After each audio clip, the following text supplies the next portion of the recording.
Bayangkan seorang pria tua renta, tubuhnya gemetar, wajahnya lusuh penuh luka kehidupan, hanya ingin bersujud, memohon kekuatan kepada Allah di sebuah mushola mungil yang sunyi. Tapi sebelum keningnya menyentuh sajadah, sepasang tangan kasar justru mendorongnya ke tanah.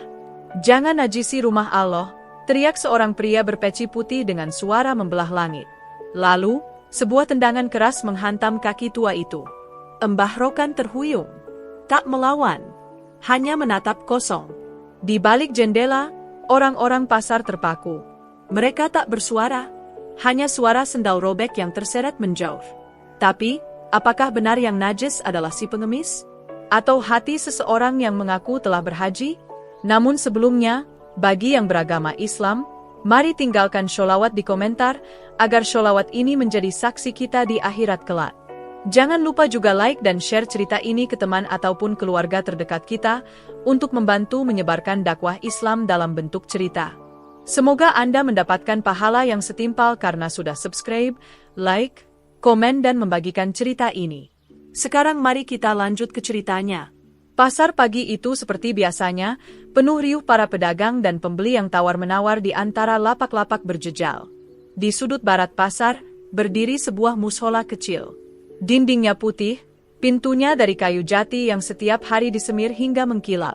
Mushola itu begitu bersih, begitu harum, sampai banyak orang merasa segan untuk masuk jika tubuh mereka belum benar-benar suci. Mushola itu dirawat oleh seorang pria bernama Pak Haji Mahfudz. Seorang pensiunan pegawai negeri yang sepulang dari Tanah Suci memutuskan mengabdi dengan cara menjaga rumah Allah. Tapi, dalam hatinya yang mulai renta, ada sesuatu yang berubah. Ia tak sekadar menjaga kebersihan, tapi juga mulai merasa memilikinya. Mushola itu seakan-akan miliknya pribadi. Pagi itu, ia sedang mengepel lantai mushola. Ia semprotkan wangi kasturi yang ia beli dari Mekah, sambil tersenyum bangga. Tapi senyumnya berubah ketika dari kejauhan, ia melihat sesosok lelaki renta berjalan tertatih. Baju lelaki itu kotor. Sandalnya hanya sebelah. Dan wajahnya penuh harap, namun tampak terlalu lelah untuk berharap banyak. Itulah Mbah Rokan. Seorang pengemis yang sudah lama menggelandang di pasar itu. Hari ini, ia tak datang untuk meminta-minta. Ia datang untuk sholat, untuk bersujud, untuk menangis di hadapan Allah. Tapi langkahnya terhenti ketika Pak Haji Mahfudz berdiri di ambang pintu mushola. "Apa maumu?" tanya Pak Haji dengan mata menyipit. Mbah Rokan menjawab lirih, "Saya mau sholat, Pak Haji." "Sholat?" Suara Pak Haji mulai meninggi. "Di sini?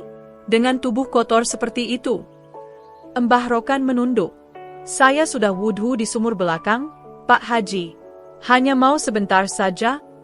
Pak Haji Mahfudz memelototinya. "Mushola ini bukan tempat tidur pengemis. Jangan najisi rumah Allah dengan kotoran dari tubuhmu." Dan sebelum Mbah Rokan sempat bicara lebih jauh, kaki Pak Haji menghantam tubuh ringkih itu. Tertendang, terhuyung, tapi tak jatuh. Orang-orang melihat, tapi diam. Semua diam. Dan Mbah Rokan hanya bisa menunduk. Air matanya menetes. Tapi mulutnya tetap mengucap lirih, "Astagfirullah, ampuni hambamu ini ya Allah." Setelah kejadian itu, mushola pasar tetap berdiri seperti biasa. Bau kasturi tetap semerbak. Lantai keramiknya tetap mengilap. Dan Pak Haji Mahfudz tetap duduk di saf paling depan setiap waktu sholat tiba. Tapi ada sesuatu yang terasa berbeda di mata orang-orang pasar. Bukan musholanya yang berubah. Bukan pula kebiasaan Pak Haji. Tapi suasana hati mereka. Beberapa pedagang yang melihat kejadian itu diam-diam mulai membicarakannya.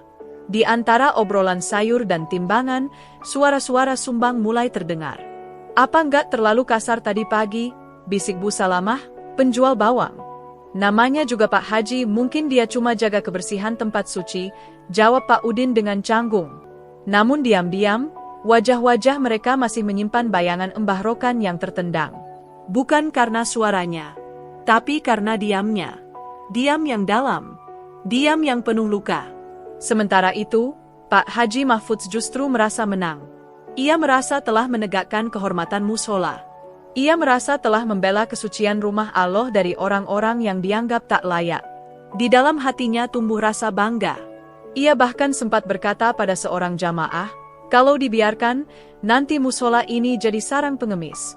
Hari ini 1, besok 5 orang tidur di sini. Ini bukan tempat umum. Ini rumah Allah.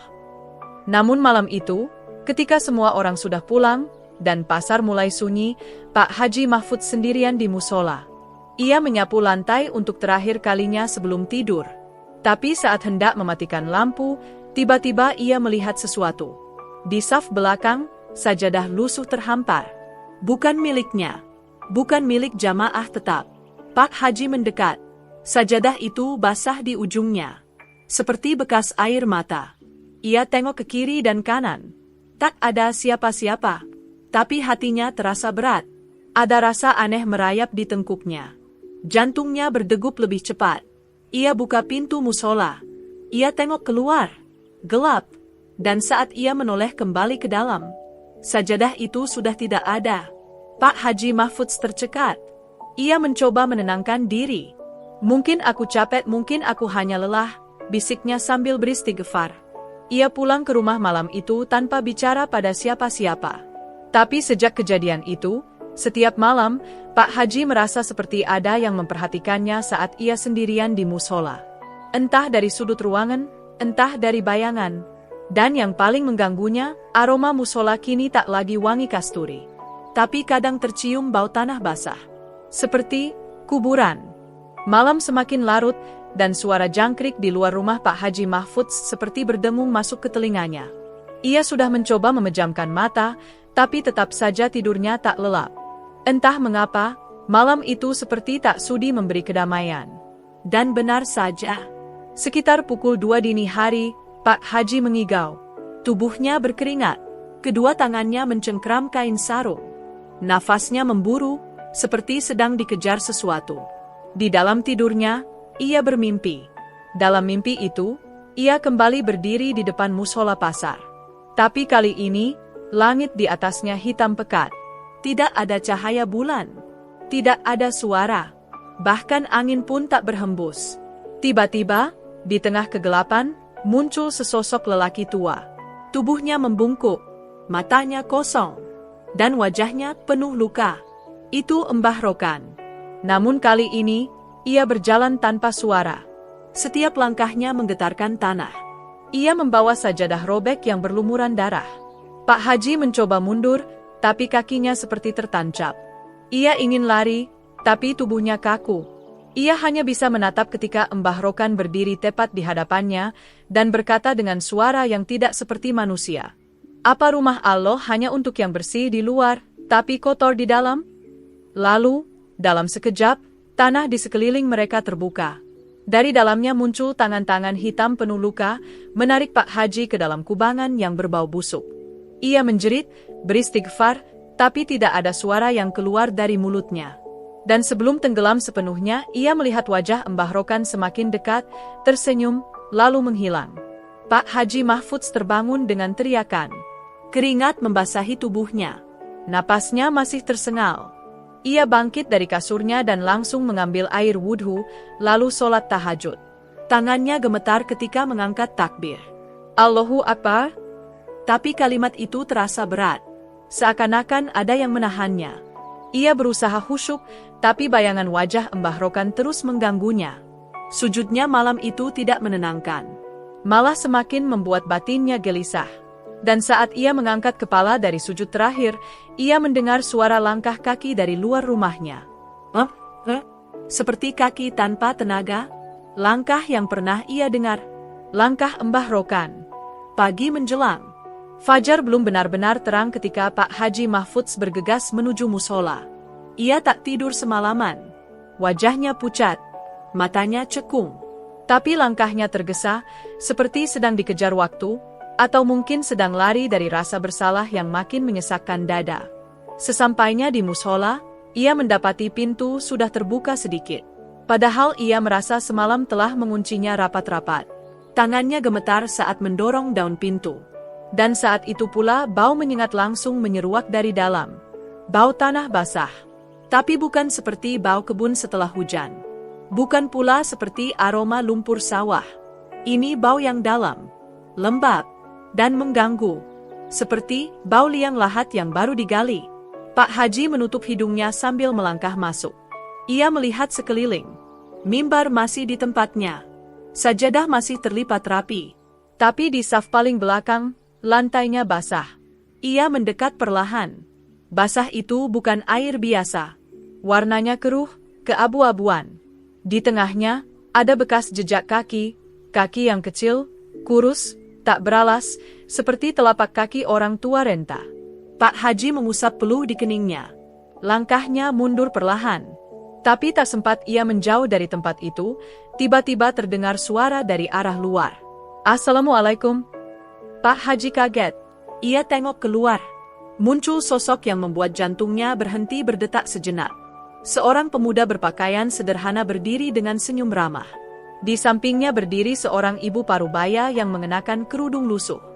"Mohon maaf Pak Haji, bolehkah kami numpang sholat sebentar di sini?" tanya pemuda itu sopan. Pak Haji menelan ludah. Sejenak ia ragu. Tapi kali ini, suara hatinya berbisik lebih keras dari biasanya. "Musola ini rumah Allah." Namun bayangan Mbah Rokan kembali terlintas. Pak Haji menatap mata pemuda itu. Lalu mengangguk perlahan. "Silakan, Nak." Pemuda itu tersenyum, lalu masuk bersama ibunya. Mereka langsung menuju tempat wudhu. Dan Pak Haji duduk di saf paling depan. Pandangannya kosong. Hatinya belum tenang. Ia masih dikejar mimpi semalam. Masih dihantui jejak kaki basah di saf belakang. Namun satu hal yang ia sadari pagi itu. Musola ini bukan miliknya. Dan ketenangan sejati belum kembali. Hari itu, pasar terlihat biasa saja di mata orang-orang. Pedagang mulai membuka lapak. Pembeli mulai menawar harga. Tapi di dalam mushola kecil di sudut pasar, suasana terasa berbeda. Pak Haji Mahfudz duduk mematung setelah pemuda dan ibunya selesai sholat. Mereka pamit dengan sopan, dan Pak Haji hanya mampu menjawab dengan senyuman kaku. Namun, tak lama setelah mereka pergi, kejadian aneh kembali muncul. Pak Haji melihat di saf belakang, sajadah tua yang tadi pagi tidak ada, kini terbentang kembali. Dan lebih mengerikan lagi, di atasnya ada jejak darah. Pak Haji berdiri kaget. Ia melangkah perlahan ke arah saf itu. Setiap detik terasa seperti dihantam palu. Nafasnya berat. Detak jantungnya terdengar di telinga. Tapi ia tetap berjalan. Ia jongkok, menyentuh ujung sajadah yang basah. Hangat, darah itu masih segar. Tiba-tiba suara adzan dari masjid besar di ujung pasar terdengar. Tapi entah kenapa, suara itu tak membawa ketenangan seperti biasanya. Justru terasa menyayat, menggertak, seperti suara kematian yang pelan-pelan mendekat. Pak Haji terduduk. Ia mencoba membaca istighfar. Tapi lidahnya keluh.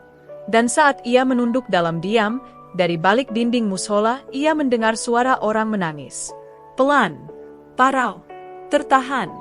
Suara lelaki tua. Pak Haji membeku. Suara itu semakin jelas, semakin menyayat, semakin nyata. Ia beranikan diri berdiri, mendekat ke arah suara itu. Langkahnya perlahan, kakinya gemetar.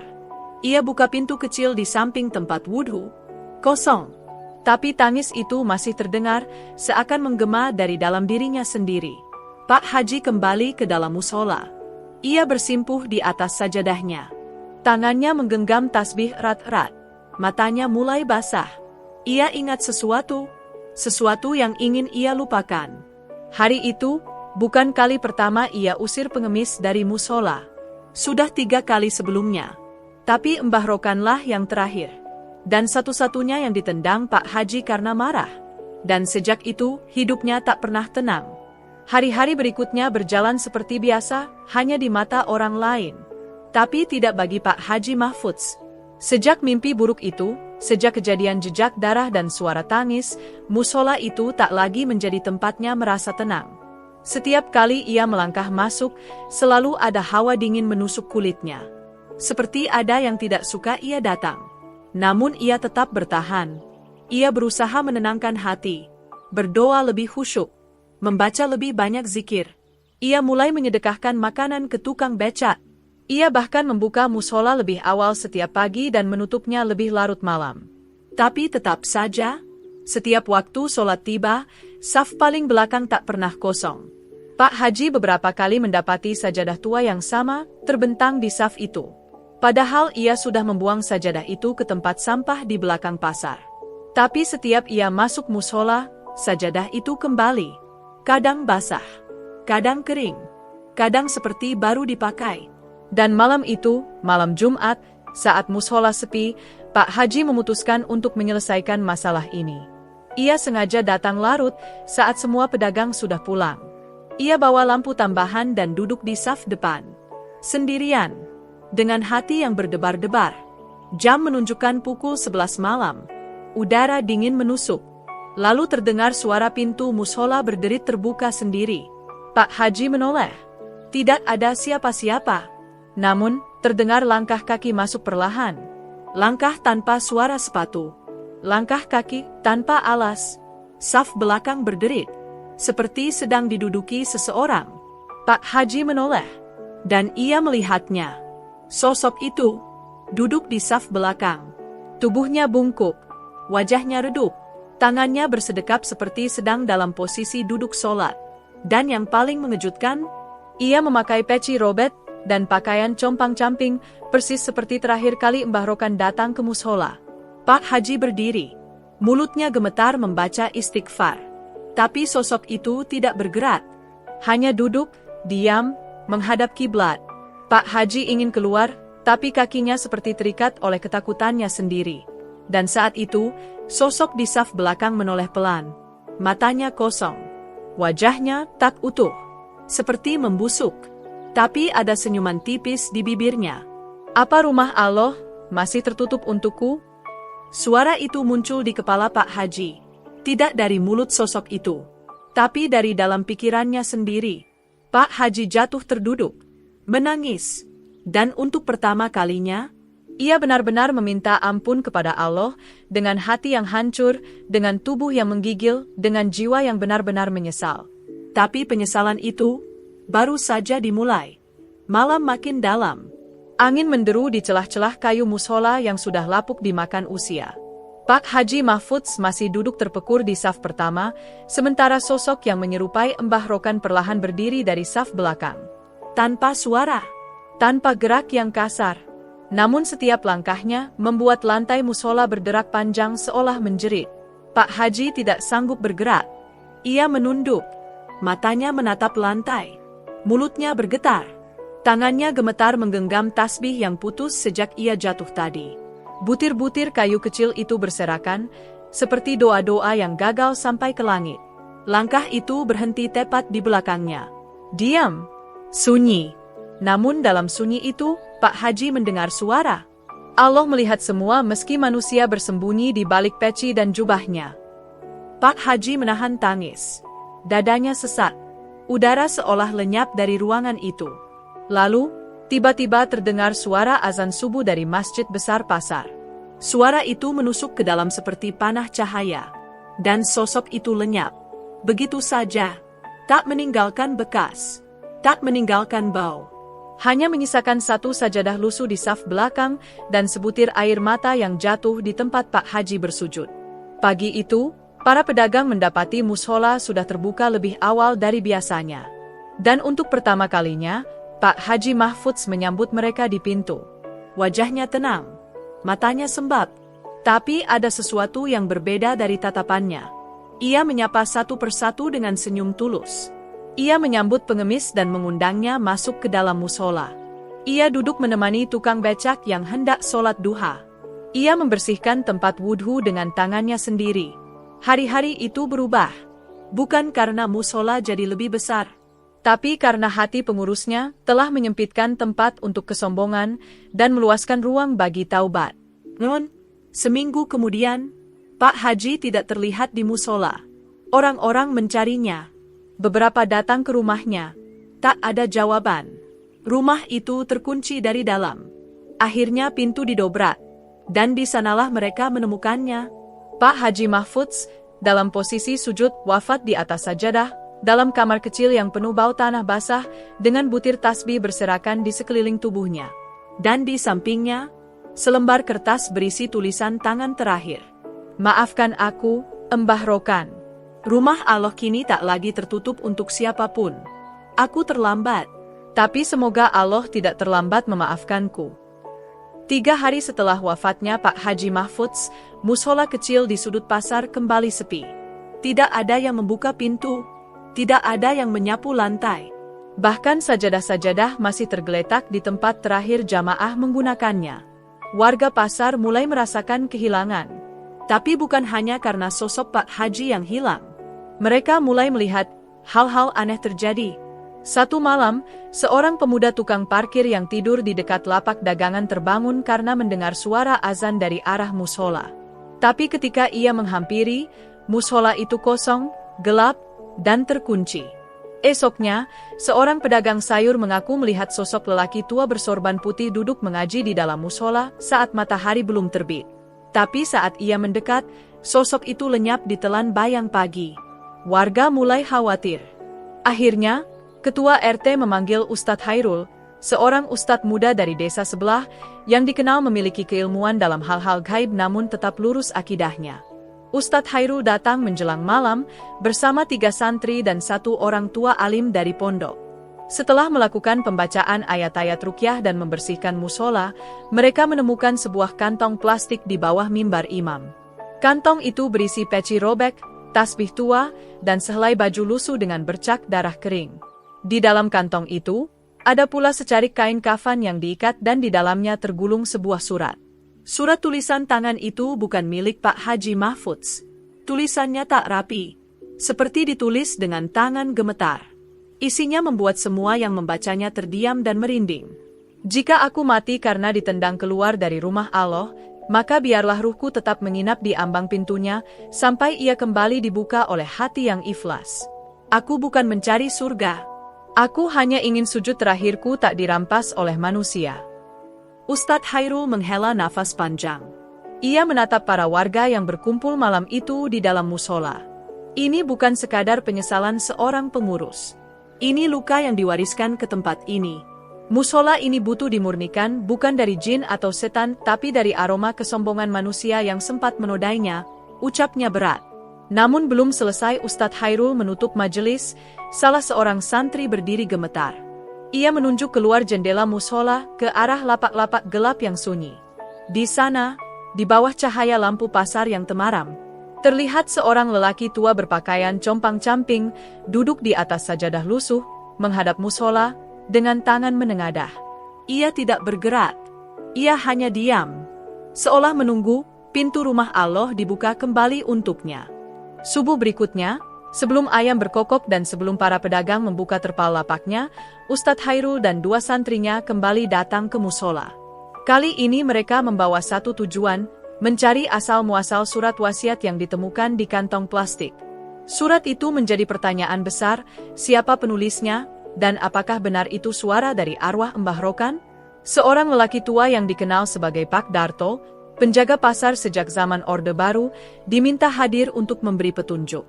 Pak Darto datang membawa sepotong kenangan dan tubuh ringkih yang sulit berjalan. Dulu, di pojokan pasar ini, sebelum ada musola, ada gubuk kecil, tutur Pak Darto dengan suara gemetar.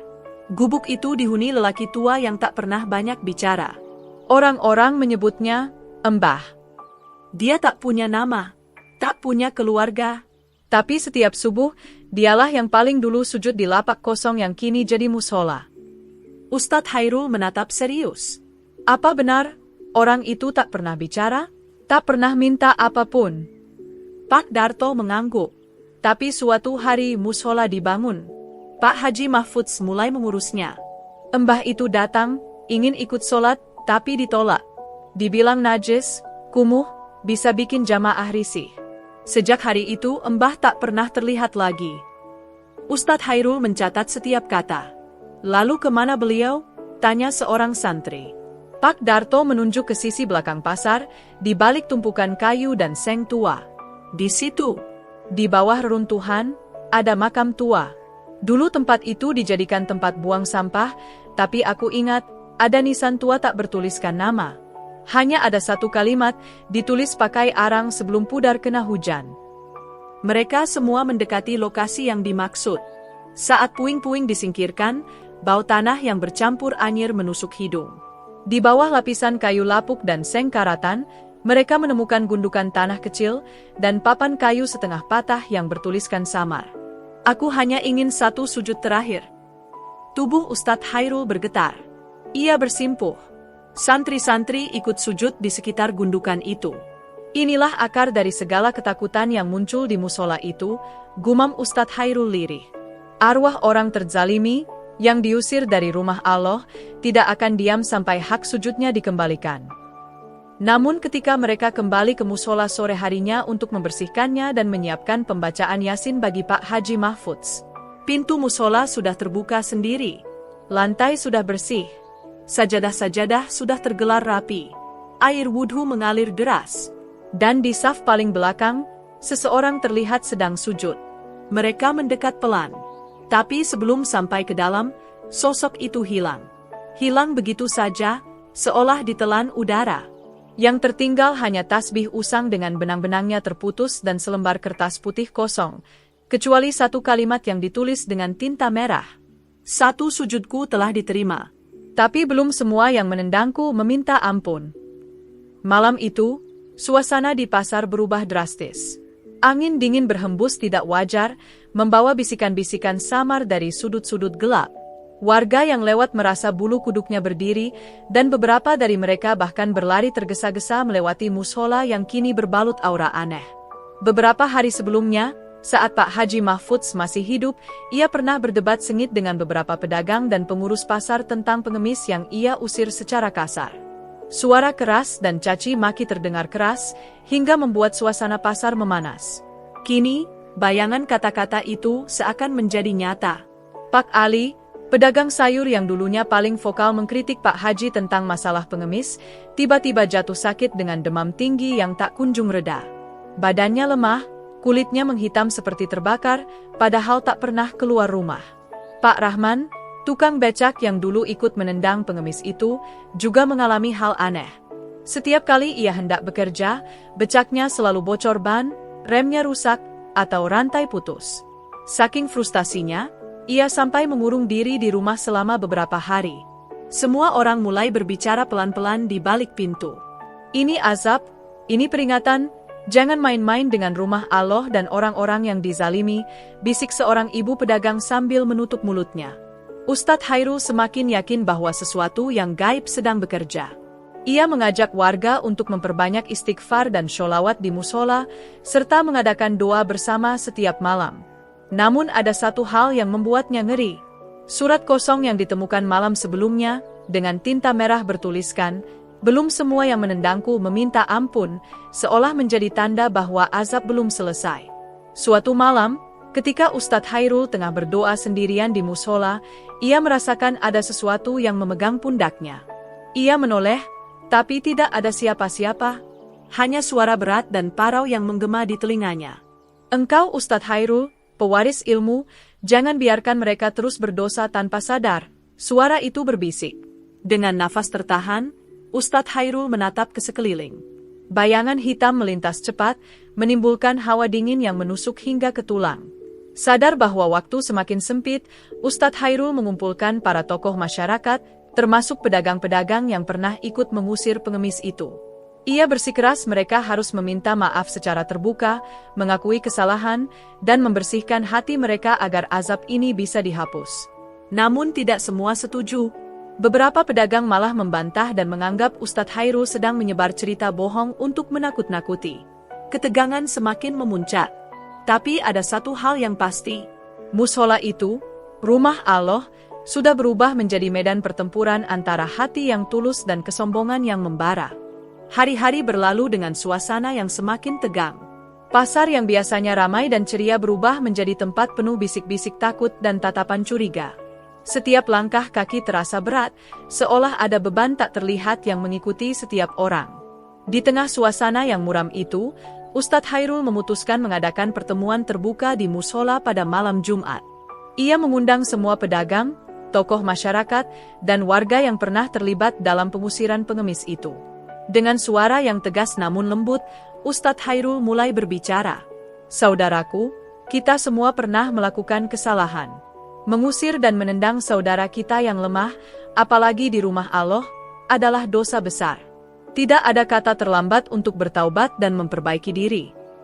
Beberapa wajah tampak menunduk, merasakan beban kata-kata itu menusuk hati. Pak Ali, yang sakit sejak beberapa hari lalu, tiba-tiba berdiri. Tubuhnya yang dulu lemah kini tampak lebih tegap meski wajahnya masih pucat. Ustadz, aku ingin minta maaf. Aku menyesal sudah ikut membenci dan mengusir pengemis itu. Aku kira dia hanya pengganggu, tapi ternyata aku salah besar. Aku merasa sakit ini adalah balasan dari Allah atas perbuatanku. Suasana hening sesaat, lalu tepuk tangan perlahan terdengar dari beberapa warga. Pak Rahman juga mengangkat tangan, suaranya bergetar. Aku juga ingin minta maaf. Aku tidak tahu bahwa tindakan kasar kami bisa berakibat seperti ini. Aku siap membersihkan hati dan memperbaiki sikapku. Satu persatu warga mulai mengaku dan meminta ampun. Mereka berkumpul di mushola, berdoa bersama, membaca sholawat dan ayat suci untuk memohon ampunan dan rahmat dari Allah. Tiba-tiba, pintu mushola terbuka perlahan. Semua menoleh. Seorang lelaki tua dengan pakaian lusuh dan sorban putih berdiri di sana. Wajahnya teduh namun penuh wibawa. Dia menatap semua orang dengan mata penuh kasih dan pengampunan. Itulah, aku, katanya dengan suara lembut tapi tegas. Warga terkejut. Mereka menyadari bahwa pengemis yang diusir itu bukan hanya seorang pengemis biasa, tapi utusan Allah yang diuji oleh kesombongan mereka. Ini adalah kesempatan terakhir kalian untuk memperbaiki diri sebelum keputusan Allah turun. Lanjut lelaki itu. Warga menangis. Hatinya terbuka lebar. Malam itu, mushola kembali menjadi rumah Allah yang penuh kedamaian. Azab perlahan menghilang, dan pasar kembali ramai dengan suasana yang penuh berkah. Seiring waktu, pasar kembali hidup dengan aktivitas seperti sedia kala. Namun, meski suasana sudah tampak damai, jejak luka dari kejadian yang lalu masih menyisakan bayangan di hati setiap orang. Pak Haji Mahfud sudah tiada, tapi namanya tetap teringat sebagai pelajaran hidup yang tak pernah bisa dilupakan. Ustadz Hairul terus mengingatkan warga untuk selalu bersikap rendah hati dan penuh kasih sayang, terutama kepada mereka yang kurang beruntung. Namun, di balik kedamaian itu, ada sebuah rahasia yang tersembunyi. Lelaki tua yang mengaku sebagai pengemis itu, setelah malam pengakuannya, menghilang begitu saja. Tak seorang pun tahu kemana dia pergi, apakah benar dia utusan Allah atau sesuatu yang lain. Kabar mulai menyebar bahwa beberapa warga yang awalnya tidak mau mengaku dosa, mulai mengalami mimpi-mimpi aneh. Dalam mimpi itu, pengemis tua itu muncul, menyampaikan pesan-pesan yang membuat hati mereka bergetar. Pak Ali, yang pernah sakit parah, kini pulih, tapi dia mengaku merasakan rasa bersalah yang terus menghantuinya. Setiap malam aku bermimpi, wajahnya selalu muncul, tapi tak pernah berkata-kata. Hanya tatapan penuh harap dan kesedihan, ujarnya pada Ustadz Hairul. Kisah ini menyebar hingga ke telinga Pak Rahman. Dia juga mulai merasakan sesuatu yang serupa, namun lebih kuat. Malam-malamnya penuh dengan suara-suara bisikan dan bayangan gelap yang membuatnya terjaga. Ustadz Hairul merasa harus melakukan sesuatu lebih dari sekedar doa bersama. Dia mulai mengorganisir pengajian rutin dengan tema khusus, membersihkan hati dan memaafkan sesama. Pada pengajian pertama itu, beberapa warga mulai berbagi kisah mereka masing-masing, membuka luka lama yang selama ini mereka pendam. Satu demi satu, air mata jatuh membasahi sajadah, menghapus rasa dengki dan amarah. Namun, dalam diam, Ustadz Hairul juga menyadari bahwa perubahan hati ini bukan hanya urusan manusia saja. Ada kekuatan lain yang bermain, dan kehadiran pengemis tua itu bukanlah kebetulan. Sebuah ujian besar masih menunggu mereka semua. Beberapa minggu setelah pengajian rutin dimulai, pasar yang sempat tenang mulai dihinggapi kegelisahan baru. Warga merasakan getaran aneh di udara, seperti tanda peringatan yang tak boleh diabaikan. Suatu malam, saat sebagian besar warga sudah tertidur, terdengar suara gaduh dari arah pasar. Lampu-lampu minyak yang selama ini menerangi sudut-sudut gelap mulai padam satu persatu. Kegelapan menyelimuti seluruh area dengan cepat, menciptakan suasana mencekam yang belum pernah dirasakan sebelumnya. Ustadz Hairul yang sedang beristirahat di rumahnya tiba-tiba terbangun oleh suara jeritan yang bergema dari mushola dan sekitarnya. Ia segera berlari keluar, dipenuhi rasa khawatir. Di musola, ia menemukan beberapa warga tengah berkerumun di depan pintu dengan wajah ketakutan. Mereka menceritakan bahwa ada sosok bayangan hitam yang melintas dan mengganggu jamaah sholat malam. Suara desis yang menusuk telinga membuat mereka takut untuk melanjutkan ibadah. Ustadz Hairul mencoba menenangkan mereka dan mengajak berdoa bersama. Namun, bayangan itu kembali muncul, kali ini lebih nyata dan mengancam. Warga yang mencoba mendekat merasa seolah-olah disergap oleh hawa dingin menusuk hingga ke tulang. Sementara itu, di balik kejadian itu, ada seseorang yang memperhatikan dengan senyum dingin. Seorang pria berkepala plontos, berbaju lusuh, namun matanya menyala penuh tipu daya. Ia adalah Alim, seorang pria yang selama ini dikenal sebagai tukang sihir pasar, yang merasa terganggu dengan perubahan baik yang mulai tumbuh. Alim mulai menyebarkan fitnah bahwa kejadian buruk di pasar adalah kutukan dari pengemis tua yang dulu diusir, dan bahwa Ustadz Hairul hanyalah dalangnya. Situasi semakin memanas, warga terpecah antara percaya pada Ustadz dan terpengaruh oleh bisikan Alim. Ustadz Hairul menyadari, pertarungan ini bukan hanya tentang fisik atau perasaan, tapi tentang iman dan kekuatan spiritual yang harus mereka pertahankan bersama. Ia pun mempersiapkan diri dan jamaahnya untuk menghadapi ujian yang lebih berat dari sebelumnya. Kegelapan malam semakin pekat, tapi hati Ustadz Hairul dan para jamaahnya tetap menyala dengan cahaya iman.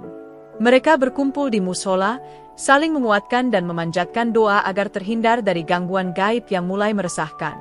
Alim, tukang sihir pasar, semakin lihai memainkan tipu daya. Ia menyebarkan bisikan-bisikan jahat yang menggoyahkan keyakinan warga.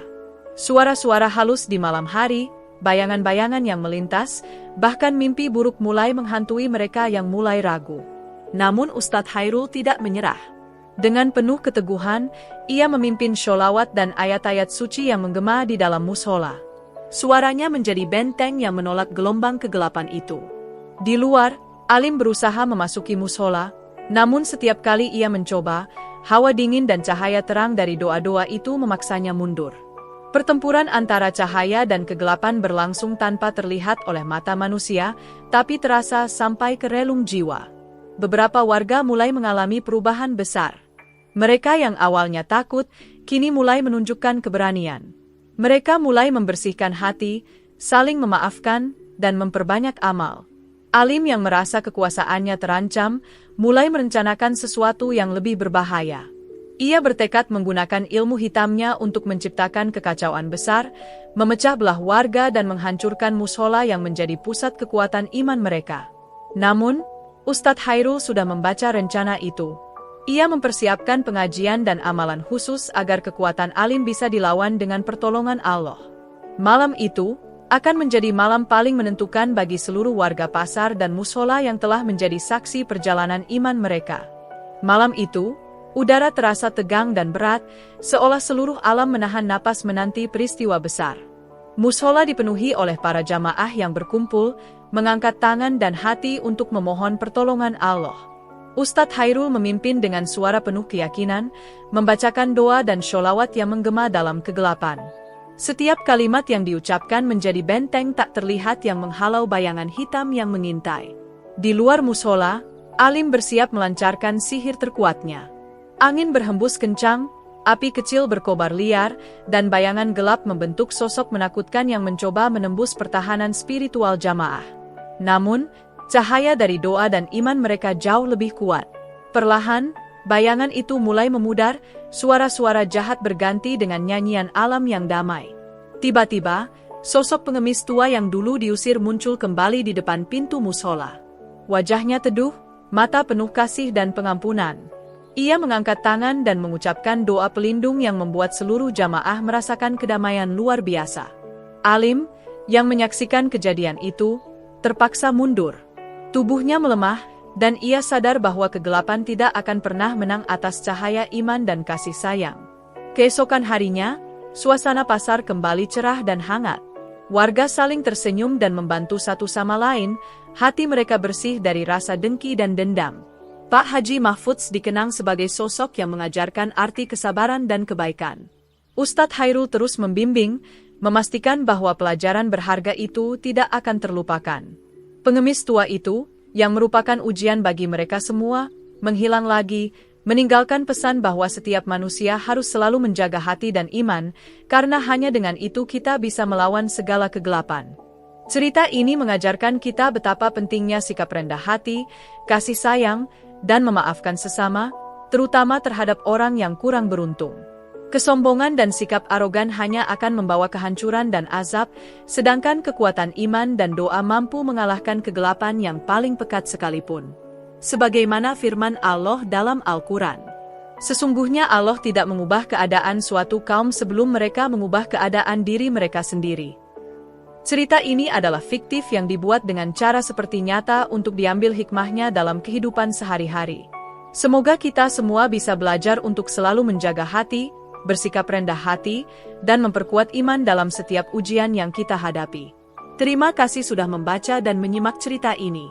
Jangan lupa untuk meninggalkan komentar, like, dan subscribe jika kalian menyukai cerita ini. Dukungan kalian sangat berarti untuk terus menyebarkan kebaikan dan dakwah melalui cerita inspiratif seperti ini. Semoga Allah membalas kebaikan kalian dengan pahala yang berlimpah. Amin.